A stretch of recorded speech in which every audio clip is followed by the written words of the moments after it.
Hello, I'm Jan Ślewiński and you're watching TVP World Talks. Moscow has once again made it clear it has no intention to negotiate a peace deal in Ukraine in good faith. This time it has done so through an underwhelming showing of its state officials in Turkey, snubbing President Zelensky's call for a meeting between heads of state. With Putin a no-show in Istanbul and Russia still pummeling Ukrainian cities with drones and missiles, is Donald Trump likely to adopt a tougher stance on Moscow, or will the US administration ditch all efforts at peace and move to greener pastures? Joining us now is Wojciech Lorenz, coordinator for international security at the Polish Institute for International Affairs. Hello and welcome to TVP World. Good morning.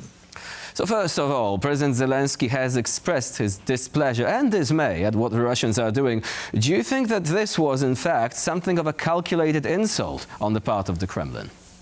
Sending a delegation like that when they knew Zelensky would be there in person? Yes, obviously, we have to look at the broader context of those talks that are hopefully going to take place today in Istanbul. First, we had the attempt by Western leaders to exert pressure on Russia with the demands of unconditional immediate ceasefire, 30 days ceasefire starting from Monday. We had the delegation of the four leaders in Kiev, and they seemed to coordinate their stance with President Trump. So they issued, to be honest, the ultimatum towards Russia, that if there is no ceasefire, there will be a new round of massive sanctions imposed on Russia. And then Putin had to somehow react. So he made his statement. Then he proposed direct negotiations with Ukraine. Zelensky, who tries to demonstrate to American president that he is making every effort to achieve the ceasefire, to be constructive about peace talks, he accepted, and he went even to Turkey for such meeting. And then Russia responded, Putin responded with sending the low-ranking delegation. So Putin tries obviously to maneuver, to demonstrate that he also is ready for negotiations, while everybody, even the American delegation, knows that Russian approach to negotiations, to the demands, the maximalist demands that Russia issues since the beginning of the war, it has not changed a little bit.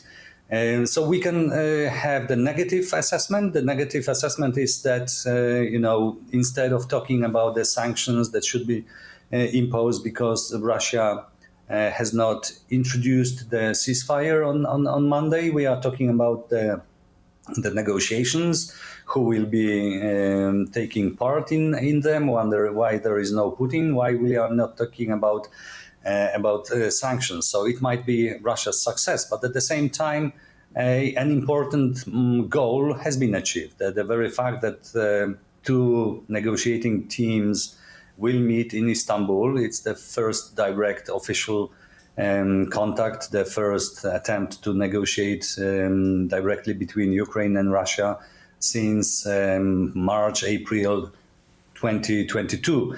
And this is something that President Trump was very much focused on.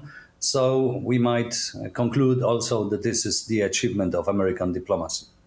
But can this be framed as a success? As you probably recall, the previous negotiations ended up with the so-called Istanbul communique, which was widely considered to be a thinly veiled demand from Russia for Ukraine to essentially surrender, a demand for capitulation with terms that were unacceptable from the Ukrainian perspective. Do you think there is a risk that Russia will be pushing the very same agenda once again, as I said, maximalist demands, and that the US will fall for it? Yes, there is obviously this risk. There are a lot of pitfalls, potential pitfalls, and there are a lot of arguments demonstrating that American approach, president's approach to negotiations is flawed, especially that we can see mainly attempts to encourage Russia short of appeasement or even appease Russia. At the same time, there is a constant pressure on Ukraine, and Ukraine has to maneuver how to convince Trump to rather shift towards the Ukrainian position.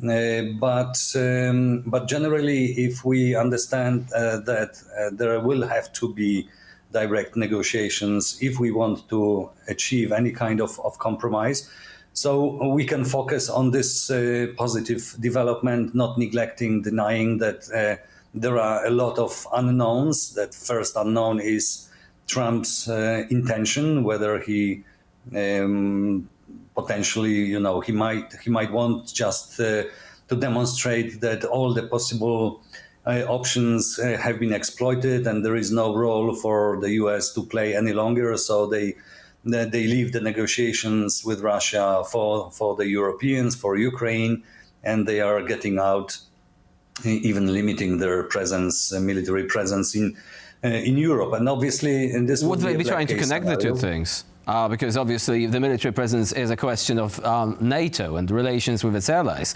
Would the US be trying to use this as an excuse to limit that security presence, or would this be going along the current talks between NATO members, i.e. if you're not paying enough, we might limit our presence, which would actually set the eastern flank countries at an advantage, because countries at the eastern flank are treating these obligations very seriously indeed. Yes, but it does not mean that the American administration, for the sake of the bigger goal, parking and making the relations with Russia from Trump's administration stable, that they wouldn't be ready to throw the allies under the bus. This is something that we have to be prepared for, and we have to counteract somehow. And this is the role for our diplomacy and direct contacts as well. And our deputy defense minister is or was yesterday, a couple of days ago, in Washington for talks with the administration. So obviously these are risks, but from the communiques coming out of the administration about a potential cooperation with Russia and a ground bargain, this is something that we have to be prepared for. And obviously and the limitation of US military presence in Europe could be perceived in such a context as a concession to Russia. US could send signal, we are not getting out of NATO, forget about it, but we can limit our military presence. There is no need for you to become more aggressive. There is no need for you to attack NATO, especially that NATO needs time, that the European pillar of NATO, to strengthen itself and replace US military potential in many areas. So yes, there is this risk, and we have to look at those negotiations also in this broader context. But I would like to stress that still, even though Russia is issuing those maximalist demands that are actually about the unconditional capitulation of Ukraine, and are totally unacceptable, if there are direct talks, even though there are different risks, US,